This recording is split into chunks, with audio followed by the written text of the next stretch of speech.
6월 15일 수요일 삶의 기적을 일으키는 30분 예배를 시작하도록 하겠습니다.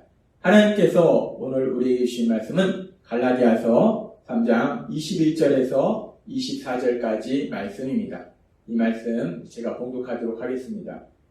그러면 율법이 하나님의 약속들과 반대되는 것이냐? 결코 그럴 수 없느니라. 만일 능히 살게 하는 율법을 주셨더라면 의가 반드시 율법으로 말미암았으리라. 그러나 성경이 모든 것을 죄 아래 가두었으니 이는 예수 그리스도를 믿음으로 말미암는 약속을 믿는 자들에게 주려 함이라. 믿음이 오기 전에는 우리는 율법 아래 매이바 되고 계시될 믿음의 때까지 갇혔느니라. 이같이 율법이 우리를 그리스도께로 인도하는 초동교사가 되어 우리로 하여금 믿음으로 말미암아 의롭다함을 얻게 하려 합니다. 아멘. 오늘도 이 시간 하나님께서 우리에게 주신 말씀을 듣기 전에 잠시 기도하는 시간 갖도록 하겠습니다. 하나님 아버지 감사합니다. 오늘도 저희를 사랑하셔서 저희를 만나주시고 저희에게 말씀하여 주시니 감사합니다. 하나님 아버지 오늘도 주시는 말씀을 통해서 언제나 저희와 함께 하시는 하나님, 저희를 사랑하시는 하나님을 만나게 하시고 그 하나님의 사랑을 체험케 하시고 그 하나님을 믿음으로 인해서 담대하게 세상을 살아가는 저희 모두가 될 수 있도록 은혜 베풀어 주옵소서. 예수님의 이름으로 감사하며 기도드리옵나이다. 아멘. 하나님께서는 어제 우리에게 말씀하셨습니다. 하나님께서 아브라함에게 약속을 주신 이후에 430년이 지난 다음에 율법을 주셨는데 그 율법을 주신 목적이 무엇인가? 그 율법을 주신 목적은 죄를 깨닫도록 하시기 위해서 율법을 주셨다라고 말씀하셨습니다. 하나님께서는 그렇게 죄를 깨닫도록 사람들이 자신들이 죄를 짓고 있음을 깨닫도록 어떤 죄를 짓고 있는지를 깨닫도록 하시기 위해서 율법을 주셨다는 거예요. 그러면서 하나님께서는 계속해서 이렇게 말씀하십니다. 갈라디아서 3장 21절 말씀. 그러면 율법이 하나님의 약속들과 반대되는 것이냐? 라고 묻습니다. 하나님의 약속은 사람이 믿음으로 의롭게 된다라는 게 하나님의 약속이에요. 하나님의 약속은 그렇게 믿음으로 의롭게 된다라는 것이 하나님의 약속인데 우리가 어떻게 의롭게 되는지를 분명히 말씀하시는 것이 하나님의 약속인데 근데 율법은 의롭게 되는 것과는 정반대로 사람들이 자신의 죄를 깨닫도록 하신다는 거예요. 약속은 믿음으로 의롭게 된다. 약속은 의롭게 되는 것에 대해서 말씀하는데 율법은 죄를 깨닫게 그래서 내가 죄인이구나 라는 깨닫게 하신다는 거예요. 그렇다면 이 약속과 지금 율법이 서로 반대되는 것이냐 라고 지금 질문하고 있습니다. 약속은 우리를 의롭게 만들어주고 율법은 우리의 죄를 깨닫게 해서 우리가 죄인임을 깨닫게 하기 때문에 그렇다면 약속과 의로운 것과 죄인은 반대되기 때문에 그럼 약속과 율법이 서로 반대되는 것이냐 라고 질문합니다. 그렇게 하면 하나님께서 그렇게 질문하시고 그리고 또 그거에 대한 답도 하나님께서 친히 말씀해 주세요. 우리가 갈라디아 3장 21절의 말씀을 계속 살펴보면 그러면 율법이 하나님의 약속들과 반대되는 것이냐 율법과 하나님의 약속은 서로 반대냐 라고 질문하시고 바로 뒤에 답을 주시는데 결코 그럴 수 없느니라. 율법과 하나님의 약속은 결코 반대되지 않는다는 거예요. 결코 반대가 아니라는 겁니다. 모순이 아니라는 거예요. 하나님은 분명히 말씀합니다. 하나님의 약속과 율법은 반대되는 것이 아니다 라고 말씀하세요. 그러면서 그렇다면 하나님께서 주신 약속의 말씀과 이 율법과 어떻게 해서 반대되지 않는가? 약속은 믿음으로 의롭게 되는 것이고 율법은 죄를 깨닫게 하는 건데 이 약속과 율법이 어떻게 해서 서로 반대되지 않는 것인가? 그 부분에 대해서 계속되는 말씀을 통해서 우리에게 말씀해 주십니다. 갈라디아서 3장 22절 말씀. 그러나 성경이 모든 것을 죄 아래 가두었으니 라고 말씀합니다. 성경이라는 것은 율법이에요. 하나님의 율법의 말씀을 기록한 것이 성경이에요. 즉 하나님의 율법이 모든 것을 죄 아래 가두었다 라고 말씀합니다. 모든 것을 죄 아래 가두었다라는 말씀은 모든 사람들이 죄를 짓는 삶을 살고 있음을 말씀하신다는 거예요. 죄 아래 가둔다는 것이 멀쩡한 사람들을 죄를 짓도록 만든다는 것이 아니라 하나님의 말씀은 어제도 말씀해 주셨다시피 모든 사람들이 죄를 짓고 있음을 알도록 하신다는 거예요. 그렇게 하나님의 말씀은 율법은 모든 사람들이 죄를 짓고 있음을 깨닫도록 하심으로 인해서 그래서 또 놀라운 역사가 일어나는데 어떤 역사가 일어나는가? 그렇게 죄를 깨닫게 하실 때 정말 놀라운 역사, 우리가 전혀 생각하지 못한 놀라운 역사가 일어난다는 거예요. 어떤 역사가 일어나는가? 계속해서 3장 22절을 보면 그러나 성경이 모든 것을 죄 아래 가두었으니 그렇게 죄를 깨닫게 하셔서 이는 예수 그리스도를 믿음으로 말미암는 약속을 믿는 자들에게 주려 합니다. 말씀이 깊습니다. 결국 이 말씀은 뭐냐면 그렇게 죄를 깨달음으로 인해서 하나님께서 약속하시는 것을 사람들이 받게 한다는 거예요. 그 약속을 이루신다는 거예요. 근데 그 약속이 누구한테 이루어지는가? 예수 그리스도를 믿음으로 말미암는 예수 그리스도를 믿는 사람들에게 그 약속이 이루어지도록 만드신다는 거예요. 따라서 이 말씀은 우리가 좀 더 깊이 생각해 보면 사람들이 죄를 짓는 것을 깨닫게 함으로 인해서 사람들이 예수님을 믿도록 만들어 주시고 그래서 그 믿음을 통해서 의롭게 되는 그 하나님의 약속을 삶 속에 체험하게 하신다라는 말씀이에요. 결국 사람들이 죄를 깨닫도록 율법을 주시고 그 율법이 하는 일은 그 율법이 죄를 깨닫게 함으로 인해서 사람들이 예수님을 믿도록 한다는 거예요.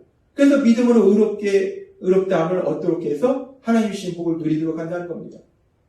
그러면 우리가 이 부분에서 그렇게 율법의 말씀들은 사람들의 죄를 깨닫게 하는데 그렇게 죄를 깨닫는 것이 어떻게 예수님을 믿는 것으로 연결될 수 있는가? 죄를 깨닫게 함으로 인해서 어떻게 그것이 예수님을 믿게 되는가? 우리가 그 부분을 우리가 살펴보면 우리가 이 부분에 대해서 성경의 말씀을 통해서 그렇게 죄를 깨닫게 될 때 그 죄를 깨달은 사람들이 예수님을 믿게 되는 그런 이야기들이 성경에 기록되어 있습니다.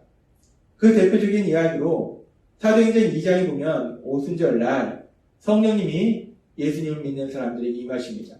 그래서 놀라운 역사가 일어날 때 사람들이 놀라요. 아니 도대체 이게 뭐냐? 어떻게 이런 놀라운 역사들이 일어나지? 라고 웅성웅성할 때 그 사람들 향해서 베드로 사도가 일어나서 말씀을 전합니다. 복음의 말씀을 전해요. 그러면서 베드로 사도가 복음의 말씀을 전하면서 사도행전 2장 38절은 이렇게 말씀합니다. 그런즉 이스라엘 온 집은 확실히 알지니 너희가 십자가에 못 박은 이 예수를 하나님이 주와 그리스도가 되게 하셨느니라. 베드로 사도는 사람들을 향해서 담대하게 말합니다. 너희가 십자가에 못 박아 죽임을 당하도록 만드신 그 예수님, 우리가 마태복음에 보면 사람들이 소리칩니다. 십자가에 못 박으라, 십자가에 못 박으라. 빌라도가 이 예수를 어떻게 할까? 사람들이 외칩니다. 대제사장과 더불어 외쳐요. 십자가에 못 박아라, 십자가에 못 박아라. 베드로 사도는 그 얘기를 하는 거예요. 너희가 그렇게 십자가에 못 박아 죽임을 당하도록 만든 그 예수님, 그 예수님을 하나님은 주와 그리스도가 되게 하셨다. 그렇게 너희가 십자가에 못 박아 죽임을 당하도록 만드신 그 예수님이야말로 하나님께서 너희에게 약속하신 메시아, 구원자이시다. 근데 너희는 그 구원자를 십자가에 못 박아 죽임을 당하도록 만들었다라고 베드로 사도가 담대하게 말하고 있다는 거예요. 베드로 사도는 지금 사람들 향해서 말하고 있는 거예요. 하나님께서는 구원자를 보내주셨는데, 구원자 예수님을 보내주셨는데 너희가 그 예수님을 십자가에 못 박아 죽임당하도록 만드는 엄청난 죄를 지었다 라고 그들의 죄에 대해서 분명하게 얘기하더라는 거예요. 그렇게 베드로 사도가 사람들이 지은 죄에 대해서 분명하게 얘기할 때 그 말씀을 듣는 사람들의 반응에 대해서 사도행전 2장 37절은 이렇게 말씀합니다. 그들이 이 말을 듣고 마음에 찔렸다는 것은 자신들의 죄를 깨닫게 됐다는 거예요. 아, 그렇구나. 우리가 십자가에 못 박으라, 십자가에 못 박으라고 소리쳐서 십자가에 못 박아 죽임당하도록 만드는 그 예수님이 하나님이 보내신 구원자이시구나. 하나님이 보내신 구원자이시구나. 우리는 그 구원자 예수님, 하나님이 보내신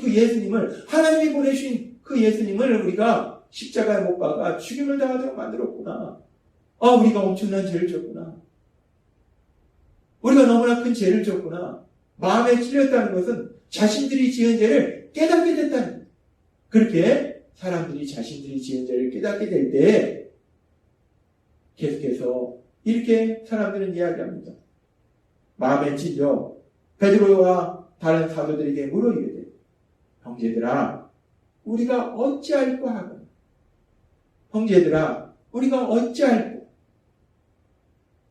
베드로 사도를 통해서 자신들이 얼마나 엄청난 죄를 지었는지를 알게 되고 그래서 자신들이 지은 죄를 깨닫게 되니까 이 사람들의 반응이 그럼 우리가 어찌할까? 우리가 어떻게 할까? 우리가 죄는 졌는데 이 지은 죄의 문제를 내가 어떻게 할까? 이 죄의 문제를 어떻게 해결할까?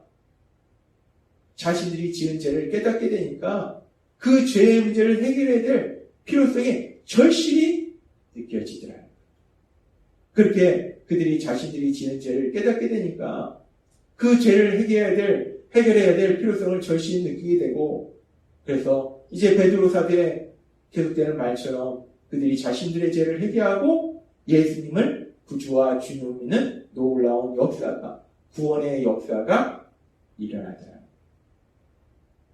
그렇습니다. 사람들이 자신들이 지은 죄를 깨닫게 되면 그 깨달음으로 인해서 자신들이 죄를 지었다는 것을 깨달음으로 인해서 그 죄의 문제를 해결해야 될 필요성을 절실하게 느끼게 된다는 거예요. 죄를 지었으니까 내가 죄를 지었구나. 그럼 이 문제를 어떻게 할까? 우리가 어찌할꼬? 그렇게 죄를 지은 걸 깨닫게 되면 그 죄의 문제를 해결해야 된다는 필요성을 절실하게 느끼게 된다는 거예요. 그리고 그렇게 죄의 문제를 해결해야 될 필요성을 절실하게 느낄 때 그때 비로소 죄를 지은 우리를 대신하여 십자가에 돌아가셔서 우리의 죄의 문제를 해결해 주신 그 예수님을 믿는 그 믿음의 역사가 일어나게 된다는 거예요. 사람들이 죄를 깨닫게 될 때 그렇게 죄를 깨달음으로 인해서 예수님을 믿는 역사로 이어진다는 겁니다. 그래서 하나님께서는 계속되는 말씀인 갈라디아서 3장 24절의 말씀을 통해서 이렇게 말씀하십니다. 이같이 율법이 우리를 그리스도께로 인도하는 초등교사가 되어 율법이 우리를 예수님께로 인도한다는 거예요. 율법이 우리를 예수님께로 인도해서 우리로 하여금 믿음으로 말미암아 그 예수님을 믿게 하여서 그 믿음으로 말미암아 의롭다함을 얻게 하려 합니다. 라고 말씀합니다. 율법을 주신 목적은 우리의 죄를 깨닫게 하시는 거고 그래서 우리의 죄를 깨닫게 하는 그 율법의 역할은 무엇인가? 그 율법은 결국 우리를 예수님께로 인도하더라는 거예요. 예수님을 믿도록 하더라는 거예요. 그래서 믿음으로 의롭다함을 얻도록 만들어준다는 겁니다. 하나님은 오늘 우리에게 다시 한번 말씀하십니다. 하나님께서 우리에게 주신 하나님의 말씀, 그 율법이 어떤 역할을 하는가? 그 율법을 통해서 결국 우리가 죄를 깨닫게 되고 죄를 깨달으면 우리가 우리의 죄를 위해서 십자가에 돌아가신 그 예수님을 구주와 주님으로 믿게 되고 그 믿음으로 인해서 우리가 의롭다함을 받아서 하나님께서 주시는 그 놀라운 복을 누리게 됨을 말씀하셨습니다. 그렇습니다. 하나님께서 우리에게 율법을 주셔서 그 율법을 통해서 우리를 예수님을 믿도록 만들어 주십니다.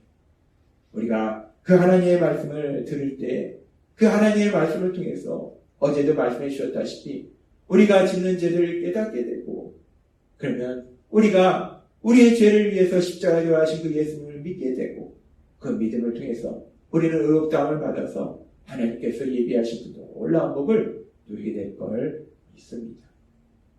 오늘 주신 말씀처럼 우리가 날마다의 삶 속에 하나님 주신 그 말씀들을 통해서 우리 죄를 깨닫고 또한 하나님의 사랑을 체험하고 그래서 회개하고 우리 예수님을 더욱더 믿음으로 인해서 하나님께서 우리 위해서 예배하신 그 놀라운 목들을 누리고 우리를 사랑하신 하나님, 그 하나님의 영광을 나타내시는 여러분 되시길 주님의 이름으로 축원합니다.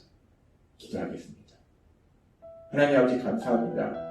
오늘도 주신 말씀처럼 율법을 통해서 우리를 예수님을 믿는 믿음으로 인도하여 주시는 하나님, 그 믿음을 통해서 우리를 의롭다 하시고 하나님께서 주시는 복을 마음껏 누리게 하시니 감사합니다.